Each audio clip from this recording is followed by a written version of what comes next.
The final position of our NRL fantasy positional analysis before we get right into buy, hold, sell, all that sort of content as well. Edge forward. Now, edge forward this year is looking a bit dicey. We've got Dave Fafita coming in with an injury. We have Gus Crichton, who he's been good for 6 months. Does he hold it up? We have a bunch of other guys who are middle eligible as well that we might be playing there or in other spots too. It's a very interesting position, but it's one where you can potentially make some strides with some big attacking upside. Biz, I'm going to throw to you first. What is your general strategy when approaching the edge forward spot? I think with edge forward, it's one of those positions where I only need two of them. Usually decent cashies or mid-range value. I think last year there was a lot of mid-range value. Like a Piakura. Yeah, That was the elite gun category. Yeah, of course, yeah. No, but I just remember last year we talked about, Dylan Lucas was a mid. He kind of stepped up. Eli Katoa was a mid, stepped up. Short Lane was kind of mid-ranger, didn't step up. There was a few guys at that price I remember pretty well that, could have all been value. I think this year there's a couple more guys like that who could be really good candidates to finish as elite guns, but you just never know. People finish lower prices for a reason. If it's not always injury back, then you can't really bank on the bounce back all the time. So interesting position this year. I think, a lot of the top guys are a bit shady or coming off injuries, but I think there's some great options as well. Well, let's hit that because Dave Fafita, he is racing the clock to be ready for round one. He's very expensive and he wasn't in great form to finish the year last year. So for me, he's a pretty firm skip. Yeah, I think obviously he does miss round one with the bye regardless. And then I think he's apparently behind and could miss a whole month. I think it's an easy skip. Yep, easy skip. The good thing about him, though, is he could cure cancer and he wouldn't make the Origin team. So you got Piakura, so you've got that.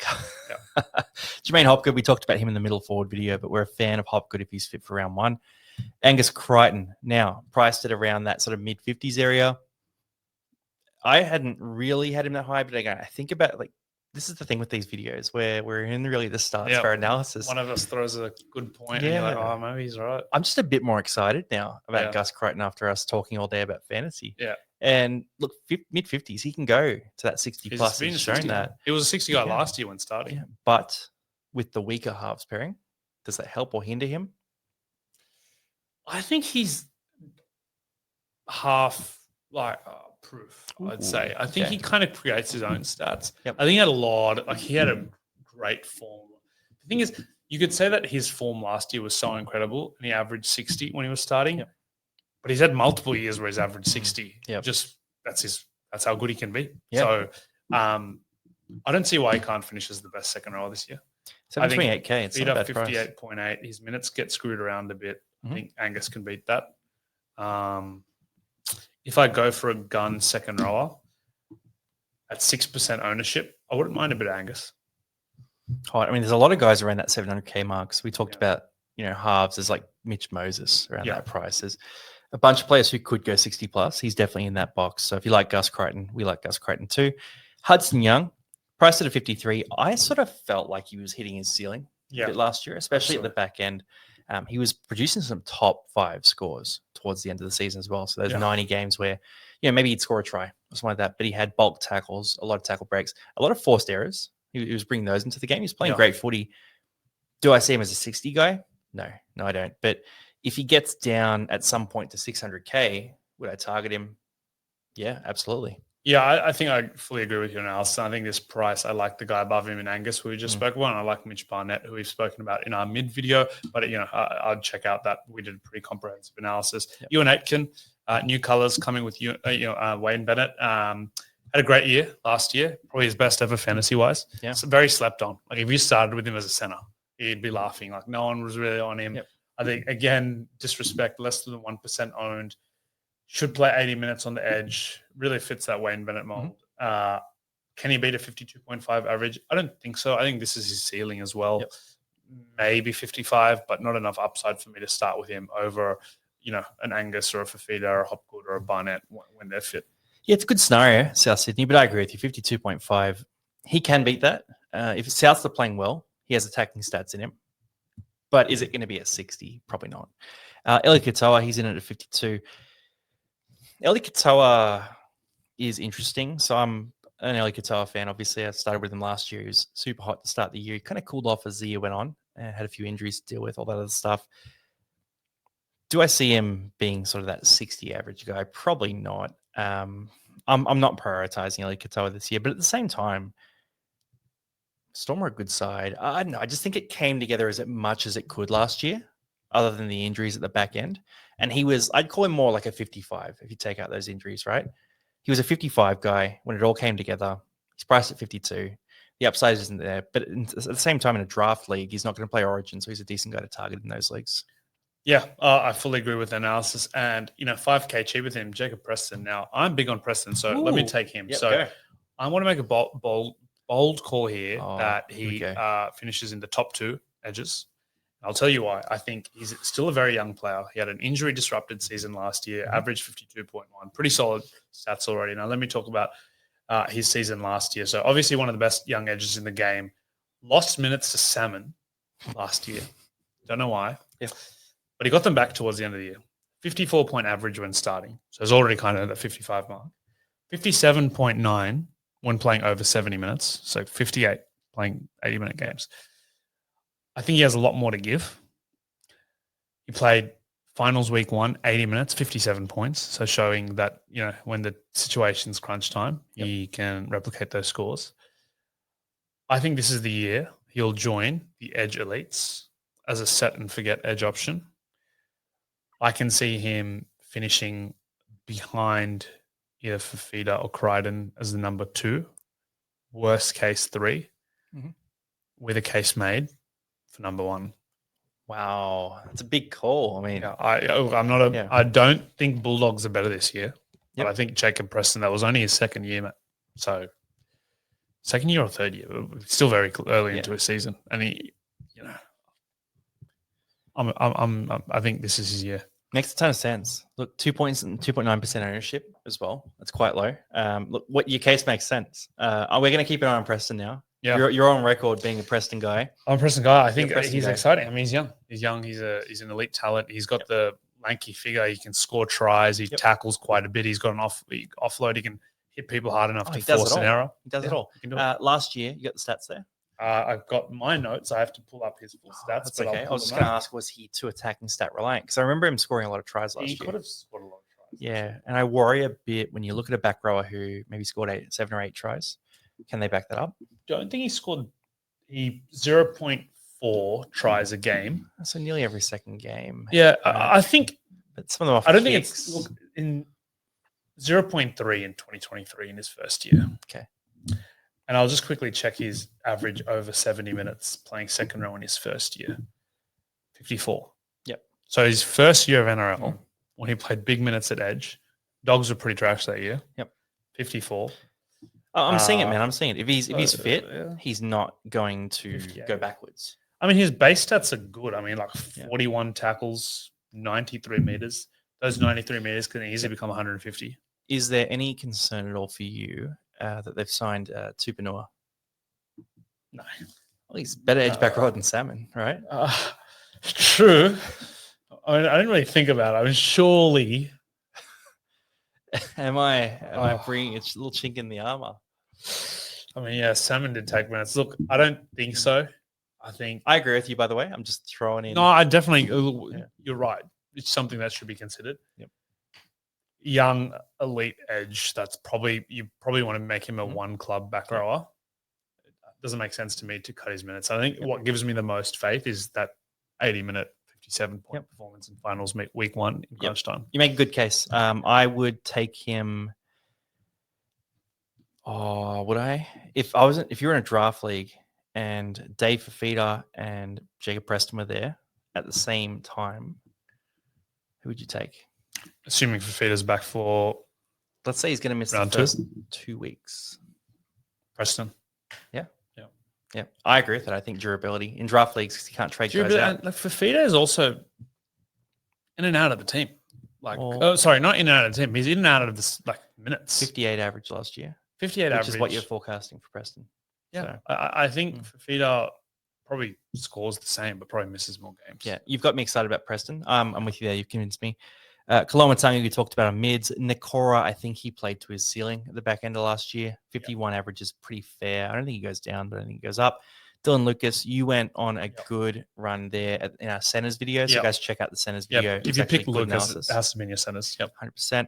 Olakwatu, priced at a 50. He's a guy who, on paper, could make that leap. He's gotten better in defense every year. He's very explosive in attack. He has some quiet games. So last year, people picked him up with about 6 weeks to go, and he disappointed all of them, even with the good fixtures they had. Now, Olakwatu at some point this year will go on a 2-month stretch where he averages 65 points. And he'll go on another stretch where he averages 40 points, right? That's usually how his season is sort of going to go. Yeah. I do think I will see him have a 57 to 60 average year 1 year. For sure. I just don't think you can recently. I just don't think you can call that. It's hard to pick. But you could make a similar case as the Preston case for Olakwatu. Probably a little bit less data backed, but still works. I think Preston just has more of those base stats, and he's shown it from day one. Yeah, agree. And the Dogs are a rising team. Jaden Sewer, you love Jaden Sewer. Yeah, I mean, I still remember that buy hold sell where I called Sewer pod, and he wasn't doing that well at the time, and people probably think, oh, that's a nutcase, and he's averaged 50 plus since. I think this is his peak. I don't think he's got much more to give. No Ben Hunt. No Ben Hunt. I think, Nat Butcher, we talked about in our mids. Isaiah Papali. Let's go. He's one worth a longer discussion. They've got the photo on him too. Yeah. A bit harsh on some of the other guys who haven't got photos. They've got, is it AI generated? Is it DeepSeek generated? I don't know. But 19% ownership, 46.6 average last year. Not really sure how many minutes he plays at the Panthers. He could play big minutes he'll definitely play big minutes on the edge, but how many minutes will he play in total? I don't know. Will he be supplemented with middle minutes? We've seen how good he was at Para, 62 guy. I mean, again, we didn't even raise his name, but he could also be Preston, be edge back rower number one if he plays 80 minutes. I've seen it before. He's in everyone's team. Yeah. By the way. Like 19% owned. That just means 19% of players are serious. Yeah. Like he's got to be in your team. Yeah, right 622K. I mean, there's no real downside. I mean, like he was pretty decent. It was decent enough, 3 times. Tigers. I'll tell you about the Tigers numbers because I looked into this last year. The base was fine. The ceiling was trash. So he just never had explosion games. And for him, like he's that 46 average is what he's going to do without making any miraculous plays. He then goes on to be a Dally M second row of the year and nearly top try scorer of back rowers, right? At Parramatta. He can do the same thing at Penrith.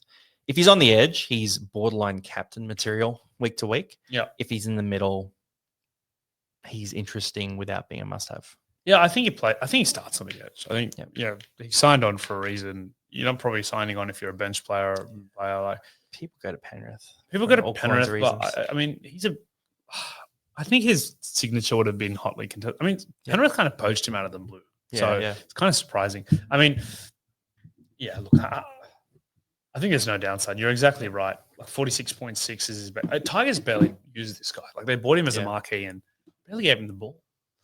They ran safe at the time. So I don't really understand why, but I honestly thought the Bateman Papali combination was going to feed families for years, but it didn't really work out. But he's in my team. Let's keep rolling down here. So Ford from the Warriors, I'm not super keen on. We got a bunch of guys we covered in middle video. T. Wilton, priced at 44, that's too expensive. Johnny Bateman had a number of seasons where he was between a 53 and I think it's about a 62 average or a 60 average. So he's a guy who, if you believe in previous form, is 10 points to 20 points undervalued. That's the big if, though, because he looked a little bit washed at the Tigers last year. And I don't know. I think I like the idea of him going to the Cowboys. So, like, Lukey's out for the year, obviously, so he's got a starting back row spot. The Cowboys love their back rows to attack, right? Like Nanai, you look at him. He just plays pure attacking footy. Lukey, pure attacking footy. Finafuaki, pure. They love that sort of guy. So John Bateman's going to bring a lot of creativity in there, and also they've got some guys who will play off him. So I think him playing with Drinkwater, for example, could be very interesting too. I think he's borderline a must-have, and if he's going to play 80 minutes, he is a must-have. Yeah, look, I agree. I mean, it was a confusing season at the Tigers. Some flashes of his past, but not the best. I mean, he did average a solid 53.9. the year before. So is he? I mean, 1 year is a lot in footy. I don't think he's washed. I think he's getting a significant team improvement that actually utilizes their second rows a lot. We're not going to do the dramatic, podcast. He's washed. Yeah, no, not the Saquon is washed argument. Not the Derrick Henry is washed argument. But look, I think he goes to a team that probably utilizes the edges a bit better attacking upside. has a point to prove. And yeah, injury of Lukey and Cooley going to Dolphins opens up a spot for him to play 80 minutes. Only potential consideration is, does he get 80 from the start? I mean, it's a British guy who played in Canberra who's going to the hottest climate. Can he handle that straight up? I mean, yeah, he's going to be acclimatizing over preseason, but they've got a lot of guys who can play edge and middle. I still think my favorite position for Bateman, at least from a fantasy perspective, is at the lock position. He becomes an absolute weapon. Yep. But yeah, look, if I think he's playing 80 and he's starting, I think he's in my team next to Isaiah and another mid-ranger called, well, I won't spoil it, but not he's coming Kai up Pierce-Paul? No, not Kai Pierce-Paul.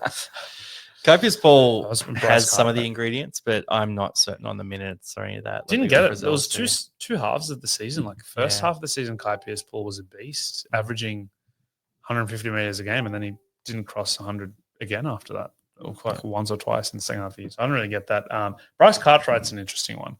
I came on last season and I said in the preseason that Bryce Cartwright could be the best edge in the game. He comes out week one with an 87. Yep. And I look like the prophet. You were pretty I was ready to You were retire. very happy, yeah. And then Moses gets hurt. You going to say it again? Or? I'm going to say he averages 50 plus if he wins the starting spot. I think Cartwright with Moses is a different beat. Yep. Moses loves Cartwright. Yep. He feeds him the ball. He'll make a mistake. He'll keep coming back to him. Structure as well. Yeah, like I think Moses coming back. Like if he wins the second row spot, I'm saying he's averaging over 52. If he keeps the spot, it's 10 points of value. Yep, I think Megapod. Yep, I think. Look, what's his ownership right now? 0.6%. I mean, I like Papali. I like Bateman. I like Cartwright. But I don't. Doesn't seem like he's training on the edge as a starter this year, so it remains to be seen. But look, I love the combination of Moses and Cartwright, especially on a sunny Sunday. Yeah, I like that. You know, he's got the skill to score 70 plus. I mean, if we were the coaches, probably Cardi and Matter. Yeah, for the starting edges, so you go for a bit more skill. But it seems to be Geimer and Kelma Talangi. It could be anything. I mean, I feel like what I just named doesn't make sense, but at the same time, might have to go watch some training. It's hard this early, man. It's hard this early. But Frizzell decreasing minutes, not interesting. Sean Bloor, I pondered Sean Bloor this morning as I was driving here, and I just sort of thought on paper, everything to me says Sean Bloor's a great option. So came in. A bit underdone in terms of minutes, was carrying an injury at the start of the year. Cam Munster had a really disrupted season, which is the edge Bloor was playing on. And everything sort of went wrong and was a bit challenging as he came in. But now he comes into his second year and theoretically he should make a leap. So 43.9 average last year. In theory, he's a great candidate to jump up to that, sort of Eli Katoa 52 points. He's got an offload in his game. He can run a line. He'll be fitter this year. It makes sense on paper, but for some reason, I'm just not excited about it. And I don't know if it's just him not passing the eye test, and maybe I don't believe that he'll earn 80 minutes and remove guys like Joe Chan from the equation. I don't know what it is. I just can't bring myself to be excited about it. But on paper, it's a great case. I think on paper, it's a great case. I agree with what you said. In terms of this mid-range kind of edge player, you can only have two edges. So I think out of all of them and the next guy we're about to discuss, I think he's the last on my list. Yeah. So naturally I want to pass. I mean, I'm taking Bateman, taking Papali over him, and I'm taking the next guy, Hosking, over him. I think if Hosking starts, he's reported a calf injury, racing the clock to be fit for round one. We've seen who he is when he plays big minutes on the edge. If he's playing Canberra, man. 70, 80 minutes, he's averaging 55 plus, I think. I don't love owning three mid-range edges into two spots. I usually like going cheap on my bench, but I think this is the year I probably want all three. Yeah, I've probably rating them as Papali and Hosking and then Bateman, but all three are good enough to have in my team, and I can't fit in a guy like Bloor as my fourth. I think the fourth will have like Cartwright I like, but I also can't fit him in. So I think I like Cartwright and Bloor the same, but I'm only going to pick up three max. I would prefer to pick two, but I think I have to pick three, and then I'll fill it out with a cheapie. Well, Hosking has monster ceiling. Hosking, Bateman, Papali all have top 5 edge back rower ceiling, right? So they're average close to 60. Yeah. Whereas Bloor, Cardi are more of a low 50s. Strong contributor play. Yeah. In draft leagues, they're all interesting, by the way. So in a draft league, you should not be paying up for a top tier second row, you should get 2 of those guys. Yeah. And you can get them way later. Nanai, not interested. Madison, if he started on the edge, we like him. If not, then no go. Luciano Leilua is priced at a 41. He can produce a 50, but not as exciting as these other guys. So I think we'll slide past him. Yep. Capewell got a price adjustment. He's 55, 50K. But no go. Garner, no go. Ricky, not really at 40. Liam Martin might move to the middle. I looked back. His historical averages are around that 37 he's priced at, so I'm not that keen. Sean Lane, priced at nearly 40. Even if he does start and play 80 minutes, I'm not that excited. He can produce a 50, but will he? We hope. I mean, it's been a while since we've seen Kickout's priced at 38. He's done a 48 at Penrith. Yep. I think he's had a good year last year. I just don't think he has the – Yep. I think he's past that, yeah. Yep, agree. Conley Lemuelu, apparently he's sharing with Finafuyaki on the edge. That's what I've heard about training. But even if he isn't, priced at 37, if he's starting on the back row spot in a draft league, is interesting. I just don't see him jumping. Like you always talk about, 10 points to a 48. Yeah. Probably not. Tommy Gilbert, we talked about in the mids. I like him. You don't. Then rolling down the list here, Thomas Cant is 458K. You had some news on him. Yeah, I saw earlier that he was apparently training at the lock position, and Elliott was training with the twos. Don't have a lot of data on Mr. Thomas here, but kind of 34.3 average in 47.5 minutes at a PPM of 0.72. Played 80 minutes center in one game against the Eagles for 30 points. Yeah. If I assume he, gets 40 odd minutes, I think he's safe for a 35 to 40, but he's actually already priced at 33. So he's not really a cashy, even if he wins that spot. Yep. So look, with Elliott there, I think he's going to be there eventually. Yep. I think they might even use Frizz in the middle. I think because he's priced at 33, I'll be skipping Thomas Cant, but could be interesting. Agree. If he was cheaper, very interesting. Then down the list here, got Nicholson. Nicholson, big raps. I know there's a few podcasters out there who've hyped him up. God, he looks like a pom, doesn't he? Looks like a pom, but pom edges at Raiders usually do pretty well. Yeah. He kind of looks like Gareth Widdop. Oh, yeah. He does, doesn't he? With George like Williams. Yeah, he looks like a pom. Look, if you guys know a lot about Matty Nicholson, let us know. I'm not that familiar with his game, but hopefully I don't regret that. Interesting price. He comes cheaper than... Well, he comes about similar price to what Smithies was last year. Maybe cheaper in a team with Hudson Young and Zach Hosking. If Hosking doesn't play round one and he gets named at the edge, or Hosking's on the bench, it'll be interesting to see what his Super League stats were. So if anyone knows or anyone has a view, or has anyone been at Raiders camp, has some inside goss, let us know. Yeah, give us the shout. Felice Kafusi, Bromwich, Kelma Talangi. Look, he's played well when he's gotten the minutes in the past, priced at a 31. Yeah. I don't trust the job security, so even if he starts, I probably don't get him. I feel like he does average 40 plus when he starts. Yeah. I think if they start another rookie like Charlie Guillemot next to him, he might get a longer string than the second draw. But they've got so many guys you can play here, so I don't love it. Cardi, Madison, Lane are all guys who have been worth over $500,000 in the last 2 years. I absolutely agree, but it will be hard to ignore that value because he can score a try. Yep. He can rock it up early, but job security is very low, yeah. Yep. And then rolling down the list here, Ben Trebojevic, absolute fantasy stud. The guy who just pumps out points for fun. He's one of those guys who you give him 40 minutes and he'll average 50. By the way, guys, it's a joke. It's in case anyone doesn't. You're going to really send people astray here. Look, if they're still here at this point, they know what they're doing. Like anyone who's here now, it's only 24 minutes in. Yeah, but if you're 24 minutes into a podcast, you're a sharp fantasy player. You're actually into it. Yeah, you know what you're doing. You're not pretending. Yeah, so Burbo's not a go. Jacob Alec is one who I just think has a lot of the ingredients required, but just hasn't had the opportunity. He's owned by 0.0% of teams, which... That is rough. I don't think surely even auto pick puts people... 0.02. I don't think I've seen 0.02. 0.02 is the... We should actually, after this, let's look who's the lowest owned player. But yeah, 0.02. Look, if he gets an opportunity at some point, I like him quite a bit, but he's behind Cleese Haas as well as Bo Firma and Dave Fafita, so not likely.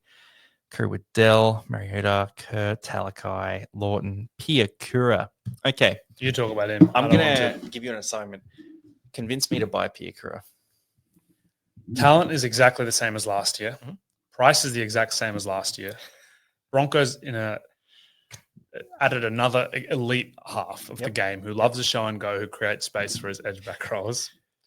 I'm not convincing myself. You're not making me trust you. This is very convincing. How are you lying? Same exact price. I think he was the second highest or highest owned player to start last year. Yep. Nothing's changed except a few concussions and a few games getting minutes in a team that underperformed. I'm going to clip this if he goes well, by the way. If you believed in him last year, there's nothing to suggest you shouldn't believe in him this year.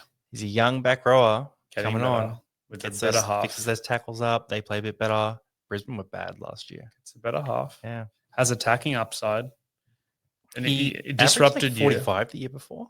Like playing 80 minutes. Yeah, I mean, look, he should get big minutes. Less threats to him. They clearly like him if they want to move Paddy. I mean, I guess it doesn't really impact him, but, maybe Kobe Hetherington could have gone to the edge, Paddy to the edge. Saw it last year. Kurt Capewell.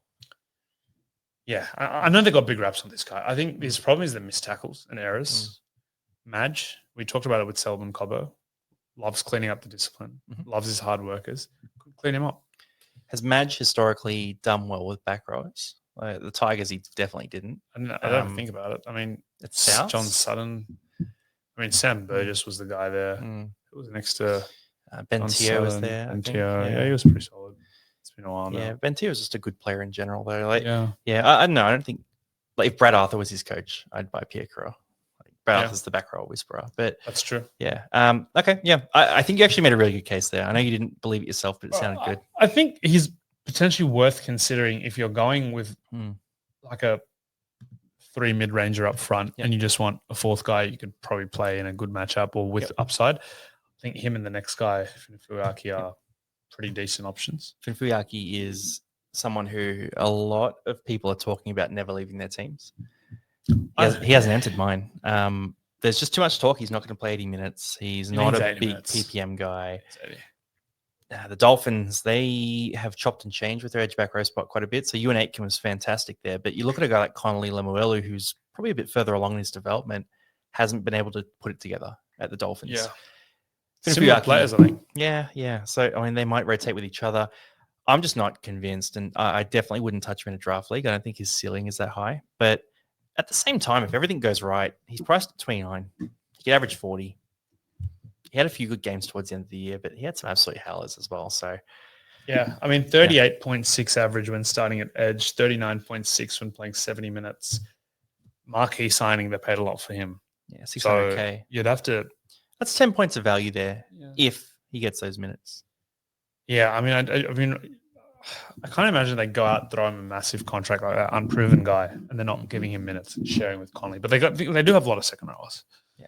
So I think it's a preseason watch. If you think he's getting 80 minutes, I think you buy him. I think if he looks like he's sharing with Connolly, or you see reports that they're kind of rotating in and out, pass. Agree with that. Rolling down the list here, we've got Josh Schuster. We talked about him in the halves, but if he ever gets a role, we like that. It won't be round one, I wouldn't expect. Then down the list here, Matamua, Cheekam, Jack Bird. We talked about the center video. Oren Keeley, there's a little bit of chat that he might get an edge spot at the Dolphins. There's just too much. This might happen, that might happen at the Dolphins for me to say anything to you right now in January. But he's a guy just to keep an eye on gently. Sua Wong, you had a bit of word about him from training. Yeah, Sua Wong apparently training in the middle. You wouldn't be surprised if he kind of rotates there. They've lost Tara May. We've seen Sua Wong. His PPM is actually pretty solid. He likes to tackle. Yeah. He likes to chase and make a lot of tackles. If he gets 40 minutes in the middle, he can average 40. Yeah. Okay. And there's definitely a path for him to play 40 minutes. So if I see him named in the bench, rotating with Nafua White or something, and I think he's going to get the minutes, I'm probably on him. Yeah. I'm a fan too. The only problem is they've got so many of these guys. They've got Egan Butcher coming back. They like Wong, though. They like Wong. They like Wong. They liked Wong, and they didn't like Wong. Yeah. But his pedigree's there. Like, he averaged 57 in the reserves. People were really high on him last year. Didn't work out. It was a Tupanua or Wong. He's a tackle machine too. Yeah, you were wrong on both of them. But I think the three popular roosters last year, Leniu, Wong, and Tupanua. If you got any of them, you were wrong. So yeah. But I'm hoping. Look, they've got big raps on him. He's still young. He's still 20, 21. He could come back. Another young player here that could be interesting, Charlie Goema. Yep. Apparently starting edge rower, edge back rower in training. I don't believe it. I don't believe it, but apparently he did say he's training in at edge this year, highly rated. Kind of wanted to leave, apparently, or they were shopping him around after kind of was falling apart last year. Big raps on this kid. Look, does he get that edge back row spot? Again, we just talked about with Kelma. There's a lot of guys that can play that spot. Even if he's value at the start, there's no guarantee he keeps it. Eels are a team that could be anything this year. If they start the year losing badly to the Storm and he looks out of place, you've got Eli Katoa or Sean Bloor running at this guy. Doesn't work out, then he could be dropped to the bench. 300K though. It's yeah, good price. low upside. Yeah, sorry, low downside. Yeah, easier risk. Down the list here, anyone else? Mary Guy, Steve, Ricky, Halasima was all right last year. Surely a bit of Gausecki. Jezevsky. Oh, Jezevsky or Matt I always call him Gausecki. I just feel like that's his name. It just seems like Gausecki. What about Joe Stimson? Yep, in my team. Give him a look. Down the list, is there anyone else that we like? Kai O'Donnell could be a smoky for the bench spot on the Cowboys. I think he might have been one of the most famous fantasy traps of all time. Big old Kai O'Donnell. Look, I don't think he has the fantasy pedigree or the PPM unless he gets a big photo. So if we go back to the top here. Oh, and another actually just on 230K, Tony Martial. Apparently he's also fighting with Gaima for the edge back row role. I think, I don't know, maybe Riles just really wants new blood on the edges. Every single person. Every single player that can play We're in Parramatta right now, by the way. So every single person here. Honestly, I might go to Rouse Hill tomorrow and just see how they're training. Honestly, it could be anything. Honestly, that's a kind of downfall with analysis this early in the preseason. Like, there's a lot of variables that can go wrong. It's fun. It's worth making a team, but come 2 weeks from now, this could all be for naught. Yeah, I mean, it's good to start thinking about. Yeah, look, go to Rouse Hill, go visit Michael. Yeah, he's out that way. I was checking out the new training grounds in Rouse Hill a couple of days ago. Beautiful ground. Were you running the boys through some drills? Yeah, I was teaching them how to tackle actually. It's like under sixes drills. Yeah. So, all right, back rowers, our top guys, contenders for that top spot. I think we had a few that we talked about. Obviously, your standard Angus Crichton answer is there. Fafita. Fafita is around there. But then we talked about Isaiah Papali'i, Zach Hosking, Jacob Preston. Probably guys. The three guys that are going to contend from that mid-range area. Yeah. So that's pretty much everything you need to know about middle forward guys. Have a look at these players. You're trying to pick a guy who's going to be in good form in real life as well as the data play too. So if you're not sure between these guys, have a think. Do I think the Roosters will play well? Do I think that the Panthers will feed Isaiah Papali'i and he'll be prominent in their team? Whatever it is, right? So give yourself that thought and just pick the one that you're backing the most, and then it'll be easy to stick with them. Yeah, I think this year is a pretty interesting year for back rowers because a lot of mid-range value. You got the guns, and there's a few cashies as well that might pair up on top. And there's only 2 edge positions you have to fill. So I think a lot of people are going to have really good depth at edge this year. Agree. Thanks for jumping on, guys. That's our edge forward position video. If you want to see any of the others, we've done hooker, middle forward, half, center, and wing fullback as well. Out of them all. Yeah, I mean, wing fullback's probably the best one. That was half. Oh, half was good. Wing and fullback and half. Yeah, really half like was good. Those. They were good videos. They're very subjective. Check them all out. Yeah, check them out, guys. See you on the next one.